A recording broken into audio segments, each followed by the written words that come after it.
Northland Congressman Pete Stauber honored Cody Siebert on the U.S. House floor recently, speaking about the Iron Range police officer's life. Sergeant Cody Siebert was an East Range police officer who died February 27th, about 24 hours after being diagnosed with a brain infection. Siebert worked as a longtime K-9 officer, even starting the K-9 program in Babbitt before transferring to East Range. He also worked in the Mesabi East High School District with his K-9 TAC.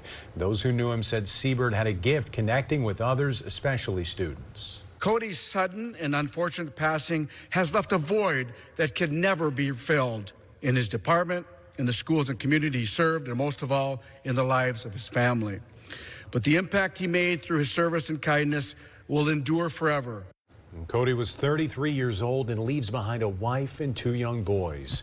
The community's invited to pay their respects to Siebert and his family this weekend. His funeral is going to be Saturday at the Mesabi East High School gym. You can find more information regarding the service on our website, northernnewsnow.com.